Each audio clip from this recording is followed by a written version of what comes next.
Salut à tous, j'espère que vous allez bien. Bienvenue dans une nouvelle vidéo spéciale du livre au film avec l'école du bien et du mal. C'est parti. Je vais tenter d'être assez rapide parce que je n'ai malheureusement encore une fois pas beaucoup de batterie. On va commencer par le livre parce que c'est ce que je vous recommande.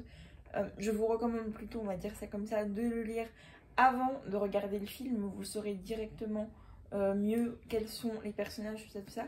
Donc, de nouveau, l'école du mal, écrit par Soman Chainani, j'espère que je prononce correctement, publié aux éditions PKJ. C'est une sorte, selon moi, de histoire un peu à la Harry Potter, mais remasterisée version conte de fées. Vous avez deux écoles, l'une pour apprendre le bien, donc où vont chaque enfant, deux héros gentils, princesse, prince charmant, etc. Et de l'autre côté, sur le même périmètre, le même passage géographique, enfin appelez ça comme vous voulez, il y a l'école du mal, donc pour enseigner le mal à tous les enfants de méchants, qu'ils soient sorcières, sorciers ou 11 autres monstres du monde des contes de fées. Et donc dans cette histoire, on va suivre deux amies, pourtant on ne penserait pas possible qu'elles puissent devenir amies, mais deux jeunes filles, Sophie et Agatha. L'une est persuadée depuis toujours d'appartenir à l'école du bien, l'autre à l'école du mal, sauf que le jour où elles vont être emmenées pour aller dans cette école, elles vont atterrir dans les écoles opposées, c'est-à-dire que celle qui se pensait être de l'école du bien, donc Sophie, va atterrir à l'école du mal, et Agatha, qui se pensait aller à l'école du mal, va atterrir à celle du bien. Il faut aussi savoir que les enfants sont enlevés à peu près chaque année pour être amenés dans ces écoles, mais on ne sait jamais tellement où ils vont et s'ils vont revenir, donc ils essayent tous de s'en cacher, mais Sophie et Agatha, qui n'ont plus aucune envie de leur vie actuelle à Gabaldon, donc le village où elles habitent, décident de tenter leur chance pour aller à cette école, mais justement quand elles vont atterrir dans les écoles où elles ne pensaient pas aller, rien ne va tellement se passer comme prévu. Je m'arrête là pour le résumé, c'est à peu près le même pour le film, mais je vous en donnerai mon avis juste après. J'ai vraiment adoré ce livre, un page turner, c'est écrit relativement gros. Je vais essayer de vous montrer du texte sans trop spoiler. À mon sens, je trouve écrit assez gros. Après, pour ceux qui auraient des plus gros problèmes de vision encore que les miens, parce que j'ai pas une très très bonne vue, mais ceux qui auraient encore de plus gros problèmes de vision que le mien, je pense qu'une police d'écriture comme ça peut tout à fait vous scier. Après, c'est comme vous le sentez.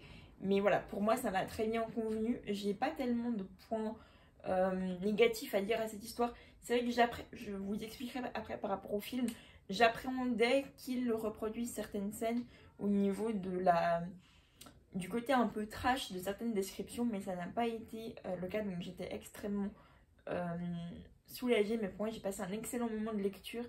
Et contrairement au film où j'ai vu que pour l'instant il n'y en avait qu'un seul livre, il y en a en tout cas 5-6 tomes que j'ai vu donc à la bibliothèque. Donc hâte, une fois que j'aurai baissé un peu cette palle, de lire les tomes suivants, parce qu'à mon avis il y a encore plein de petites choses à apprendre, à connaître, même si vous me direz éventuellement la fin de ce premier tome pourrait se suffire à lui-même, mais s'il y a d'autres tomes et qu'on peut en apprendre un peu plus sur les contes de fées, tout ça, moi j'achète. Vous savez que j'ai adoré Le Pays des Contes de Chris Colfer, donc l'école du bien et du mal, pour moi c'est un second coup de cœur dans ce même univers.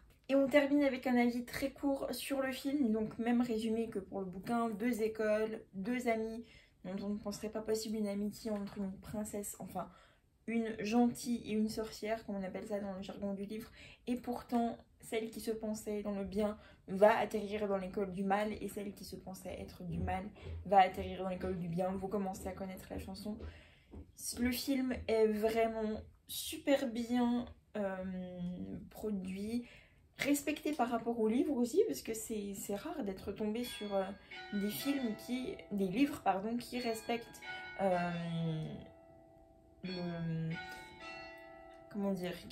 qui respecte justement le plan venant du livre. Donc c'est vraiment ouais, j'ai vraiment été très très satisfaite de ça.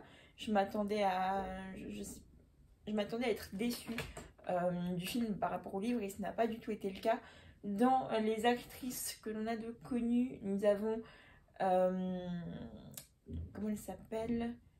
Kerry Washington, j'espère que je ne me trompe pas de nom, qui a joué dans la série Scandale, qui dans ce film joue une des proviseuses, à savoir Clarissa Dovey. Et nous avons pour la proviseure de l'école du mal, Madame Lasso, qui n'est autre que jouée par Charlize Theron. Donc c'est vraiment deux superbes actrices, je trouve, en tout cas dans ces films. Et pour l'actrice de Sophie et Agatha, il faudra que je vous retrouve leur nom, mais je vous les marquerai en barre d'infos. C'est vraiment de très très chouettes actrices aussi. Comme je vous disais, au niveau de certaines descriptions, de transformations, de méchants ou quoi que ce soit, ils l'ont amené de manière un petit peu trash. Enfin, j'ai envie de dire un mode un petit peu parfait pour Halloween, pour ce type d'histoire. Vraiment plus détaillé, vraiment plus... Ouais, violent, un petit peu à faire peur et tout. Et dans le livre, c'était amené de façon... Dans le film, pardon, c'était amené de façon très soft. Donc j'ai beaucoup apprécié. Et voilà, c'était super de découvrir cette adaptation par rapport au livre. Je la trouve très réussie. Donc bravo à tous les réalisateurs, acteurs et toutes les personnes qui ont participé à réaliser que le livre puisse se voir sous forme d'un film. C'est vraiment génial. Donc allez le voir si ce n'est pas encore le cas, ou si vous avez aimé soit le livre soit le film, je vous conseille du coup de lire le livre.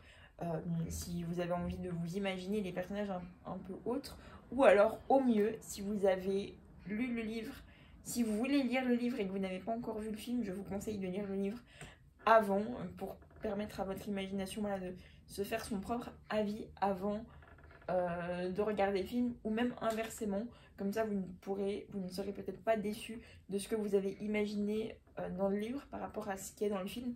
En tout cas, pour ma part, même ce dont je m'imaginais était quand même assez proche dans le film, donc j'étais assez satisfaite. Et voilà, donc je ne peux que vous le recommander. Et c'était vraiment j'ai passé un super moment, autant en lisant ce livre qu'en regardant le film. C'est la fin de cette vidéo, j'espère qu'elle vous a plu. Merci beaucoup de l'avoir regardée. J'essaierai de vous faire comme ça de temps en temps des petites éditions, les vidéos du livre au film pour vous présenter mon avis. J'aime bien ce concept, donc j'espère qu'il vous a plu. Je vous souhaite de très bonnes lectures, visionnages, jeux ou que sais-je pendant cette période de vacances d'Halloween. Même si je ne suis pas vraiment en vacances, mais j'ai malgré tout plein de temps pour lire, regarder des séries, tout ça. Je vous dis à très bientôt pour de nouvelles aventures et d'ici là, prenez soin de vous. Ciao!